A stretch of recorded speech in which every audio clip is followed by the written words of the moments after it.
Hey guys, I'm here to do part one of my humongous giant book haul. I did get my book closeouts order today. I also got my small Amazon order today. I did get one book from Goodreads today, and I bought two books from Dollar Tree today that I was surprised they had there. I was so excited, you know what I mean, just like, wow, had to grab them because they were $1. So I'm going to go ahead and start off with those two first. Those are two true crime books, and they're not cheapy books either. One is St. Martin's True Crime Classic. St. Martin's is like the leader in true crime novels. And this one is called Reckless by Carlton Smith. It is millionaire record producer Phil Spector and the violent death of Lena Clarkson. That's what this one's about. And this happened in 2003. So, of course, this has pictures in it, too. See if there's anything exciting. No, there's no exciting pictures in here. The next one I got from the Dollar Tree is another true crime book, and this is a Berkeley True Crime, which is also a very good publishing company for true crime. This is the true story of serial killer Robert Charles Brown, the devil's right-hand man. Is what this one is. This one happened in 2000. Supposedly, well, on the back it says Brown boasted of killing as many as 48 people in a cross-country murder spree that spanned 25 years. So I'm not familiar with him,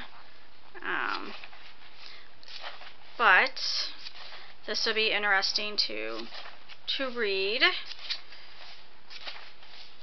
Look, and there's a lot of pictures in here too. Okay, so that's the two I got from the Dollar Tree. The next book I got from Goodreads, and it's not something I heard of, but it's a memoir, and I'm really excited to read about it, or read it. It's called Chocolate and Vicodin, My Quest for Relief from the Headache That Wouldn't Go Away. It's by Jeanette Fulda, and supposedly, well, she runs a blog called, actually it says on the bottom, pastaqueen.com, and she's also the author of Half-Assed, which is, I guess, about how she lost her weight. I guess she lost like 200 pounds or something like that, and she's real popular in the weight loss community. So this just sounded really good. Supposedly she says Jeanette Fulda went to bed on February 7th, 2008 with a headache, and 3 years later it still hasn't gone away. Yes, she's tried everything: intravenous drugs, chiropractic adjustments, acupuncture, subliminal messaging, marijuana for medical purposes only, heavy drinking, which just made it hurt more, and lots of chocolate. A pint of ice cream helps her feel better, but her insurance doesn't cover mint chocolate chip. In this painfully honest, smart, and funny memoir, the popular pastaqueen.com blogger, who chronicled her nearly 200-pound weight loss and half-assed, shares her incredible journey to find relief from a chronic headache.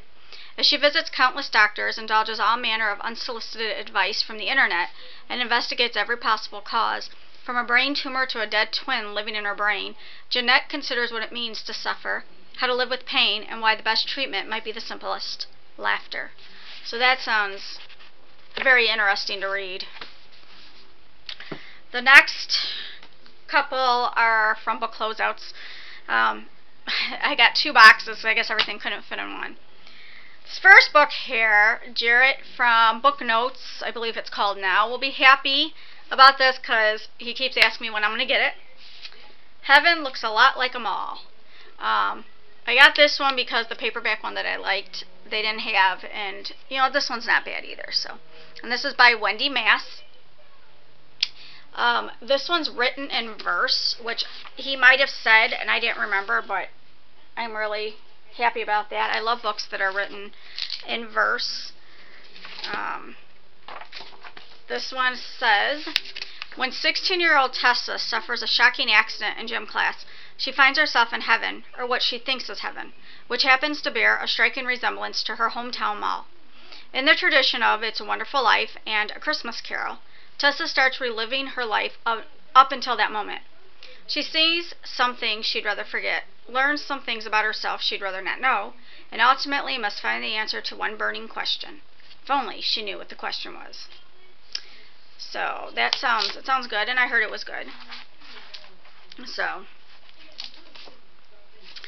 the next book I got, I like the cover. I love the colors in the title. It's called Rehab, and it's by Randy Reisfeld. It's a Simon Pulse novel. But I like the colors in here. I like the dark background. I like that cover. This says, Kenzie Cross never thought she'd vault to Insta fame on the hit TV action drama Spy Witness Girls.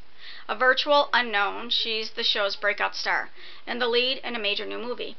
It's like it's Christmas and her birthday every day, and Kenzie has every reason to let loose and party hard, especially after non-stop press interviews, photo shoots, publicity, and promotion.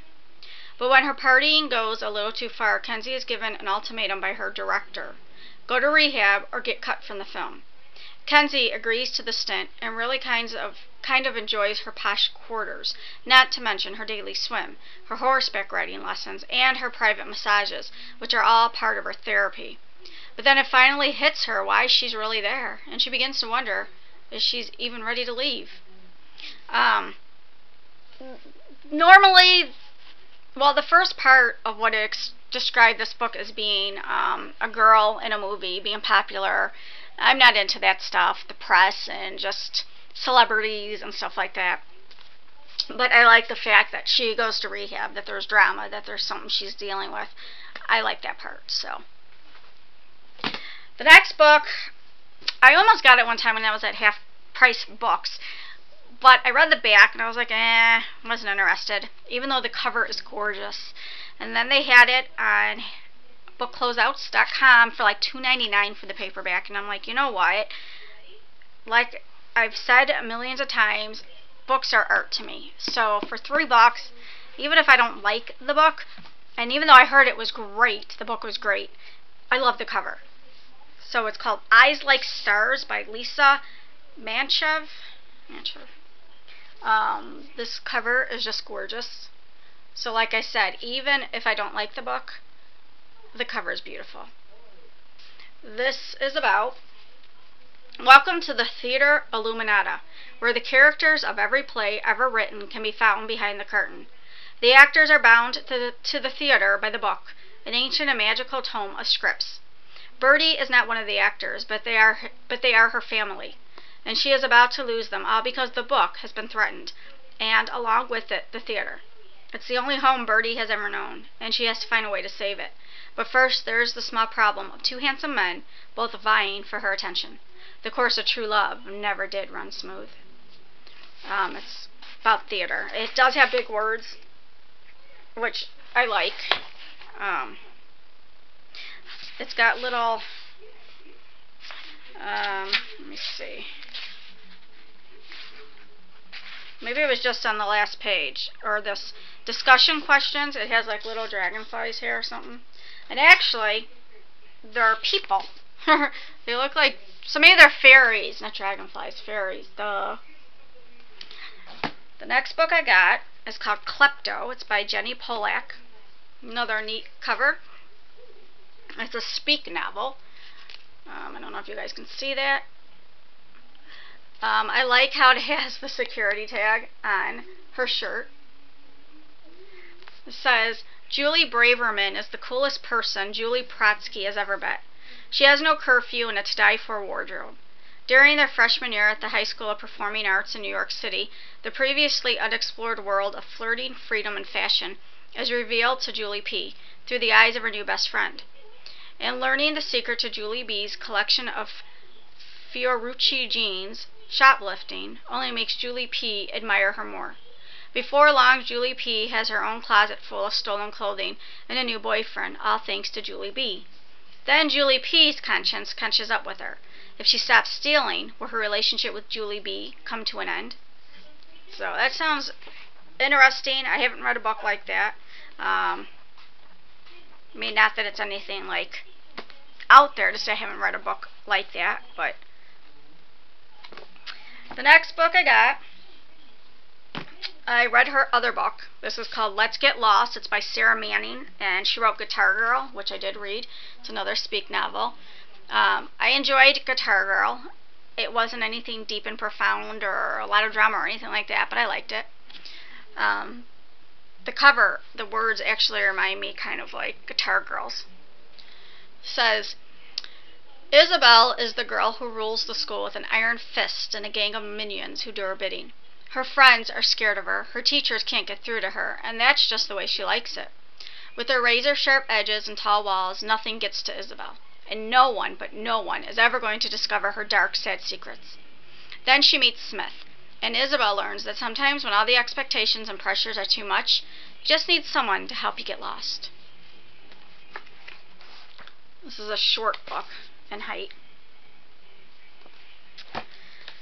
The last one out of this haul that I got from Book Closeouts is Fat Camp by Deborah Blumenthal. And it says, they sent me to lose some weight. Camp. Songs by the fire, first kisses, summer fun. But not at Camp Calliope. Prison camp for the overweight. That's where my parents have shipped me off to eat controlled portions, endure rigorous exercise, and sleep in a room full of girls who'd rather exchange recipes than ghost stories and gossip. There is one cool girl from Texas, Faith Masters, who is normal enough to help me stay sane and temporarily replace my best friend, Evie. How I miss Evie. And ice cream. And french fries. And then there's Jussie, the only thing even close to drool-worthy on this camp's menu. I can totally relate to him since his basketball coach dad sounds a lot like my perfectly thin, successful mom. It looks like for the next 8 weeks, the issues, and not the food, on my plate will be supersized. So that definitely sounds, by her saying her issues are going to be supersized, it sounds like drama, which I like. The next 2 books, which are the last 2 in this haul, I got from Amazon. And I got them because if you ever shopped on Amazon and you know that when you put something in your cart or whatever, it shows you similar items. And I didn't realize that this one item was on bargain. So I got that. So since I got that one, which is the first, I might as well have gotten the second in the series. The first one was on bargain for $6.80. It's Hex Hall by Rachel Hawkins in the hardback. So I'm really excited about that because I have wanted this book. I have read it. I believe I have a review up on it, but it's a very good book, and I wanted to own it, but I just didn't want to pay the $10 for it, which I know isn't bad, but I knew it was going to come down. So yeah, Hex Hall. I love that cover, and then the side. So of course, since I got that, I got the next one, Demon Glass, because it was only $10. Another awesome cover. And look at these 2 next to each other.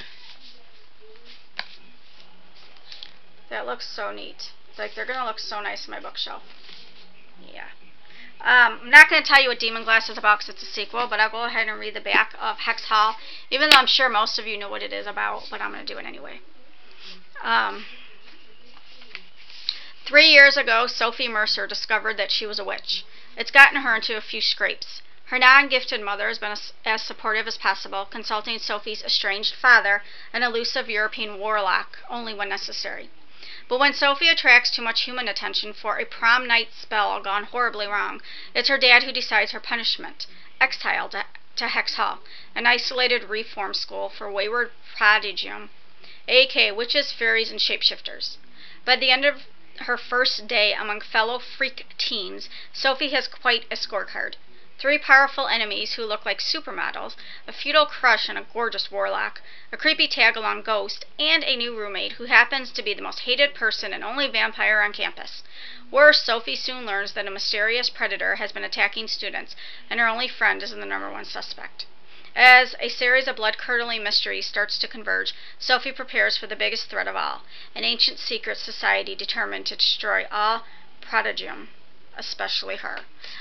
This is a very good book. It's funny. I liked it. It kind of reminded me of Paranormalcy because of the wit and the funniness. So, yeah. So I'm really excited for those 2. Haven't read this one yet, though.